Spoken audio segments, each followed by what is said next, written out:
Hi hello నమస్తే welcome to my channel hey mart. బాగున్నారండి అందరూ? ఈరోజు మన వీడియో వచ్చేసి సాంబార్ మా వదిన చాలా బాగా చేస్తుంది. అప్పటికప్పుడు చేస్తుంది అనమాట సాంబార్ పొడి. అప్పటిలోకి ఏమేమి వేస్తుంది ఏంటి అనేది ఈ వీడియోలో ఉంది.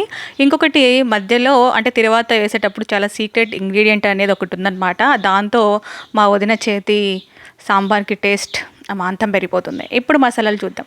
ఒక స్పూన్ వచ్చేసి శనగబ్యాళ్ళు తీసుకుంది, ఒక స్పూన్ వచ్చేసి కందిబ్యాళ్ళు తీసుకున్నది, ఒక అర స్పూన్ వచ్చేసి ఉద్దులు ఓకేనా తీసుకొని బాగా ఇలా ఏం చేసింది.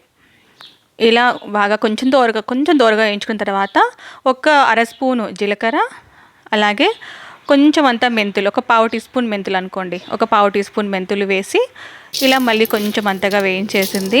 మళ్ళీ ఒక స్పూను ధనియాలు వేసి కొంచెం అంతా కరివేపాకు, పచ్చి కరివేపాకేనండి, అసలు ఆయిల్ లేకుండా, ఒక చుక్క కూడా ఆయిల్ లేకుండా ఇలా డ్రై రోస్ట్ మాత్రమే చేయాలి. ఇలా డ్రై రోస్ట్ చేసుకొని మనం పక్కన పెట్టేసుకుందాం.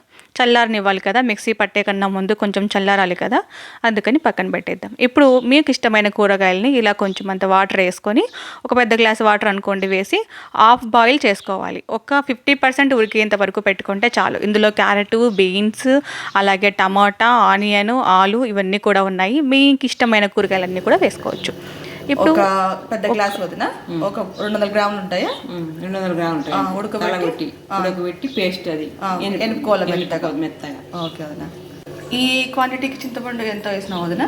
అది ఒక నిమ్మ సైజు అంతా, నిమ్మకాయ సైజు అంతా 50 గ్రాములు ఉంటుంది. 50 గ్రాములు అవును, ఒక పెద్ద నిమ్మకాయ అంతా. సరే, విన్నారు కదా మా వదిన మాటలు. ఒక పావు కేజీ కందిబ్యాళ్ళకి ఒక పెద్ద నిమ్మకాయ సైజ్ అంత చింతపండు ఇలా గుజ్జు తీసుకొని పెట్టుకోవాలి.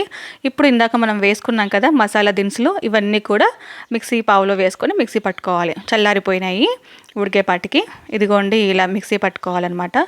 ఇప్పుడు మనము కందిబ్యాళ్ళు ఉడకబెట్టుకున్నాం కదా, ఉడకబెట్టుకొని బాగా మెదుపుకోవాలి మెత్తగా.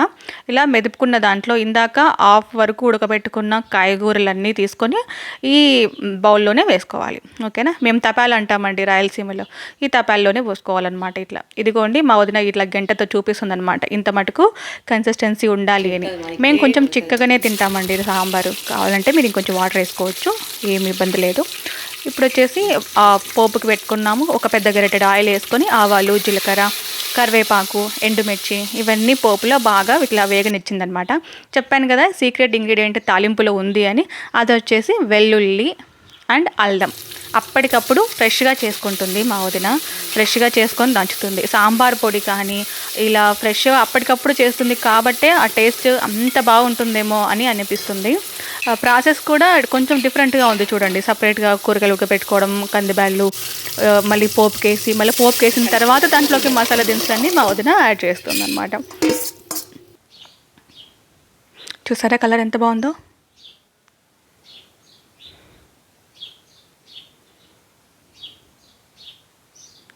కొంచెం అంత బెల్లం వేసింది. ఇప్పుడు ఒక స్పూన్ అనుకోండి బెల్లం,